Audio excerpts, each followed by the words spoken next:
Good morning everyone. Today's topic is Heisenberg uncertainty principle. Heisenberg scientist थे जिन्होंने 1927 में एक प्रिंसिपल दिया जिसे हम कहते हैं हेजनबर्ग अनसर्टेनिटी प्रिंसिपल. इनके अकॉर्डिंग क्या था? He said it is not possible to measure simultaneously both the position and velocity of a microscopic particle with absolute accuracy. Means अगर हम कोई भी माइक्रोस्कोपिक पार्टिकल ले लेते हैं जैसे इलेक्ट्रॉन, प्रोटॉन, न्यूट्रॉन, एनीथिंग, जहाँ एटम की बात कर लें दैट इज ऑल्सो माइक्रोस्कोपिक, तो उसका पोजीशन एंड वेलोसिटी साइमल्टेनियसली एक साथ हम एक्यूरेटली फाइंड आउट नहीं कर सकते. यहाँ पे मैथमेटिकल अगर बात करें तो mathematical expression is delta x into delta p should be greater than equal to h upon 4 pi. इसकी डेरिवेशन नहीं है, ये सिंपल सिलेबस में नहीं है इसकी डेरिवेशन, सिंपल ये एक फॉर्मूला उन्होंने मैथमेटिकली ड्राइव किया था. तो इसमें डेल्टा एक्स क्या है? This is uncertainty in position, delta P is uncertainty in momentum, P is momentum. लेकिन हमने यहाँ बात किसकी की है? वेलोसिटी की. तो यहाँ पे तो एक्सप्रेशन किसका है? मोमेंटम का. तो वेलोसिटी और मोमेंटम कैसे रिलेटेड होते हैं? जैसे हमें पता है P is equal to m into v. तो अगर हम कोई भी माइक्रोस्कोपिक पार्टिकल ले रहे हैं, सपोज करो इट इज इलेक्ट्रॉन, तो अगर डेल्टा P की मैं बात करूं तो delta P delta into m into v. लेकिन अगर इलेक्ट्रॉन की बात करूं, मास तो फिक्स है, मास में तो कभी अनसर्टेनिटी होगी नहीं. इसका मास कितना होगा? 9.1 इंटू 10⁻⁻31 kg, ये तो फिक्स है. तो m क्या हो गया? कांस्टेंट. तो क्या बन गया हमारे पास? m delta we. तो इसका मॉडिफाइड वर्जन क्या बन गया हमारे पास? Delta x into m delta v should be greater than equal to h upon 4 pi. इसे ऐसे भी लिख देते हैं कई बार, delta x into m delta v should be greater than equal to h cross upon 2. h cross is h upon 2 pi. इसे h cross बोलते हैं. तो ये क्या हो गया? h cross upon 2. This is our Heisenberg uncertainty principle. इस formula के अकॉर्डिंग अगर delta x uncertainty in position मेरे पास कम होगा तो डेल्टा v क्या हो जाएगा? ज़्यादा, large. This is small, then delta v should be large, ताकि जो h अपॉन 4 पाई है इसको हम कांस्टेंट रख सकें. अगर डेल्टा x लार्ज है मेरे पास तो डेल्टा वी क्या होगा? ये स्मॉल होगा. तो ये ऑल्टरनेटली चलते रहते हैं. अगर लेमैन की लैंग्वेज में बात करूं, सपोज करो एक कोई पर्सन है तो वो कहता है, वैसे मैं माइक्रोस्कोपिक पार्टिकल की बात कर रही हूँ, एग्जाम्पल दे रही हूँ, लेकिन ये माइक्रो के लिए होता है. एग्जाम्पल ले रही हूँ, मैक्रो के लिए ये नहीं होता. सपोज करो एक पर्सन है, ही इज सेइंग कि उसके 5-6 मीटर दूर कोई गाड़ी मूव कर रही है 100 से 150 किलोमीटर पर आवर की स्पीड से. तो डेल्टा वी क्या हो गया मेरे पास? It is 150 minus 150 on delta x is 6 minus 5 is 1. तो डेल्टा वी लार्जर है, 50 कंपैरेटिवली बड़ी होती है value in comparison to delta x. और यही अगर मैं सेकंड केस में बात करूं, अगर कोई पर्सन है, ही इज सेइंग कि मेरे से 25-50 किलोमीटर, सॉरी 25-50 मीटर के फासले पे कोई गाड़ी मूव कर रही है, होगी अप्रॉक्सीमेटली 100 से 100 किलोमीटर पर आवर की स्पीड में. तो यहाँ पे डेल्टा वी कितना है? 10 और डेल्टा एक्स कितना हो गया मेरे पास? 25. तो अगर ये स्मॉल है तो ये क्या हो गया? लार्ज. यहाँ पे क्या था? ये स्मॉल था तो ये क्या? लार्ज था. तो ये ऑल्टरनेटली चल रहे हैं. ये सिंपल एग्जांपल है, लेकिन ये मैक्रोस्कोपिक के लिए एप्लीकेबल नहीं है. आपको समझाने के लिए मैंने ये चीज़ बताई है. अभी हम एग्जांपल लेते हैं इलेक्ट्रॉन की. इलेक्ट्रॉन है, सर्कुलर पाथ में घूमता है न्यूक्लियस के अराउंड. दिस इज न्यूक्लियस, तो ऐसे घूमेगा. यहाँ पे सपोज करो इलेक्ट्रॉन, ठीक है. अभी मैंने कोई ऐसी माइक्रोस्कोप बना ली जिसमें से मैं इलेक्ट्रॉन देख सकती हूँ. सपोज करो वैसे ऐसी कोई भी माइक्रोस्कोप नहीं है जिससे मैं देख सकूँ इलेक्ट्रॉन या कोई भी एटम देख सकूँ. अगर किसी माइक्रोस्कोप से हम एटम देख सकते तो इतने एक्सपेरिमेंट नहीं होते एटम की स्ट्रक्चर फाइंड आउट करने के लिए। वो सिंपल कोई भी चीज़ रखते हम नीचे माइक्रोस्कोप में, बस एटम देख लेते। लेकिन सपोज करो यहाँ पे इमेजिन किया कोई मैंने माइक्रोस्कोप ले ली,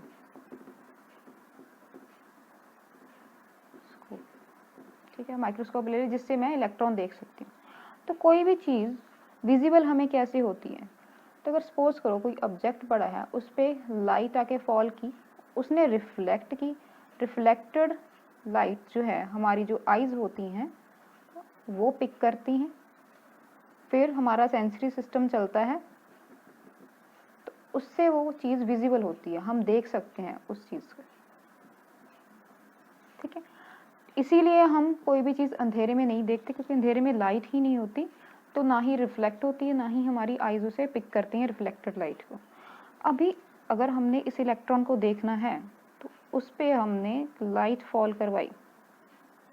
लाइट क्या है? Electromagnetic radiation. इलेक्ट्रोमैग्नेटिक रेडिएशन में अपनी एनर्जी होगी, किस फॉर्म में? क्वांटा की फॉर्म में, ठीक है, स्मॉल पार्टिकल जिसे बोलते हैं क्वांटा। तो अगर वो इलेक्ट्रोमैग्नेटिक रेज इस पे फॉल कर रही हैं तो अपनी एनर्जी इसे सप्लाई करेंगी। इसमें भी अपनी एनर्जी सप्लाई करती हैं, लेकिन पार्टिकल इतना बड़ा है हमारे पास, जो ऑब्जेक्ट इतना बड़ा है कि वो एनर्जी ले तो लेता है, लेकिन वो डिस्प्लेस नहीं होता, यहाँ से यहाँ मूव नहीं करता। लेकिन इलेक्ट्रॉन जिसका खुद का मास 9.1 इंटू 10⁻³ kg है, अगर वो एनर्जी पिक करेगा इतने कम वेट में, तो ऑब्वियसली वो डिस्प्लेस होगा अपनी पोजीशन में। अगर हम इस पे लाइट फॉल करते हैं तो इमीडिएटली क्या है, अपना पाथ छोड़ के इसकी वेलोसिटी इंक्रीज हो जाती है, एनर्जी क्वांटा से गेन करता है और इसकी वेलोसिटी काफ़ी इंक्रीज हो जाती है, अपना पाथ ये वाला छोड़ के डिस्प्लेस हो जाएगा, ठीक है। अगर एक पॉइंट पे मैं बोल रही हूँ कि हाँ मैंने इसकी पोजीशन देख ली है, तो देखने के लिए मैंने इस पर लाइट फॉल करी, जैसे ही लाइट इस पर फॉल करती है तो एनर्जी गेन करता है, डिस्प्लेस हो जाता है, तो वेलोसिटी एकदम से इंक्रीज हुई, तो डेल्टा वी क्या हो जाएगा? लार्ज, इमीडिएटली इंक्रीज हो गया।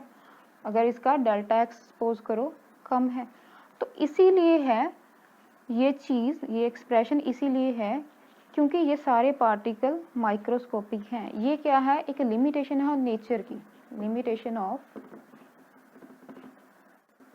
नेचर।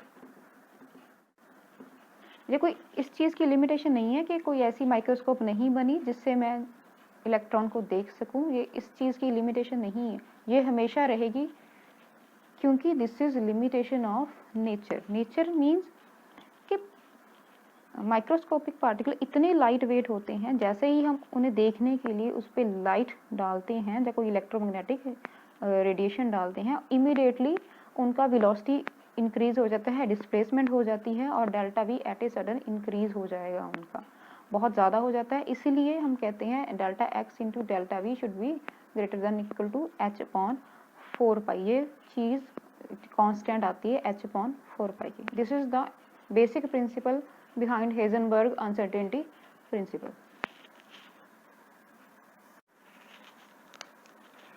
हेजनबर्ग अनसर्टेनिटी प्रिंसिपल पे ही बेस्ड एक क्वेश्चन है। कई बार क्वेश्चन आता है कि why electron can not exist in nucleus.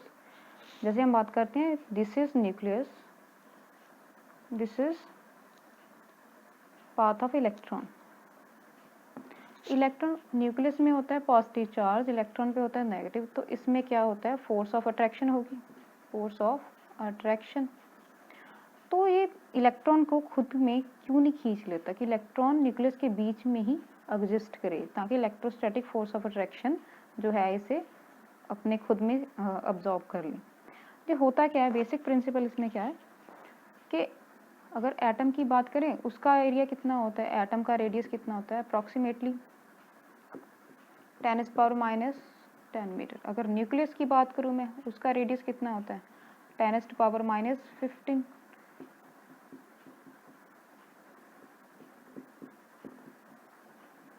Metre, ठीक है जी। सपोज करो इलेक्ट्रॉन इसमें एग्जिस्ट कर रहा है, तो मैक्सिमम अनसर्टेनिटी उसकी पोजीशन में कितनी होगी? डेल्टा एक्स उसका कितना होगा? इलेक्ट्रॉन सेंटर में भी हो सकता है, यहाँ पे भी, यहाँ पे भी, यहाँ पे भी, यहाँ पे भी, अल्टीमेटली इसके मार्जिन तक यहाँ पे। तो कितना आ जाएगा इसका सारा का सारा एरिया, यहाँ से सेंटर से लेके बाहर इसके मार्जिन तक इलेक्ट्रॉन हो सकता है, इतना इसका एरिया है। तो डेल्टा एक्स कितना हो जाएगा, मैक्सिमम जितना उसका रेडियस है यहाँ से लेके यहाँ तक इसके पेरीफ्री तक हो सकता है। तो 10⁻⁻15 मीटर हो गया अनसर्टेनिटी इन पोजीशन। तो डेल्टा वी हमने फाइंड आउट करनी है, तो फॉर्मूला अगर लगाएं delta x into m delta v, यहाँ पे ग्रेटर देन इक्वल की वजह से इक्वल टू ले लेते हैं क्योंकि ये न्यूमेरिकल सॉल्व करना है हमने, h/4π। तो डेल्टा एक्स कितना है 10⁻⁻15 इंटू मास कितना है इलेक्ट्रॉन का 9.1 into 10⁻31। Delta we find out करना है, h कितना है 6.625 इंटू 10⁻34 अपॉन 4 इंटू 22/7। तो यहाँ पे अगर हम डेल्टा वी कैलकुलेट करते हैं तो अप्रॉक्सीमेटली कितनी वैल्यू आ जाएगी उसकी 5.7 इंटू 10⁻10 मीटर पर सेकेंड। इसकी वैल्यू इतनी आ गई।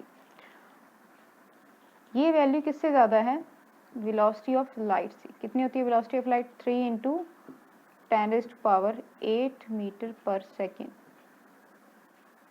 तो कोई भी चीज़ ऐसी अभी तक फाइंड आउट नहीं है हुई है जिसकी वेलोसिटी ऑफ लाइट से ज़्यादा हो। तो ये वैल्यू जो डेल्टा वी की आई है सिग्निफिकेंट नहीं है। तो ये इसीलिए हमारा इलेक्ट्रॉन न्यूक्लियस में एग्जिस्ट नहीं करता, उसकी वेलोसिटी में अनसर्टेनिटी इतनी ज़्यादा होगी कि अल्टीमेटली वो बाहर ही मूव कर जाएगा किसमें अपने ऑर्बिट्स में जिसमें वो रिवॉल्व करता है। वैसे भी ये वैल्यू जो आई है इनसिग्निफिकेंट है। अगर हम न्यूक्लियस में रख के इसकी डेल्टा वी फाइंड आउट करते हैं वो इतनी ज़्यादा आई है कि जो पॉसिबल ही नहीं है, ये वेलोसिटी ऑफ लाइट से भी काफ़ी ज़्यादा आई है। इसीलिए हम कहते हैं electron can not exist in nucleus. ये मैथमेटिकली प्रूव किया था हेजनबर्ग ने कि इलेक्ट्रॉन न्यूक्लियस में नहीं एग्जिस्ट कर सकता।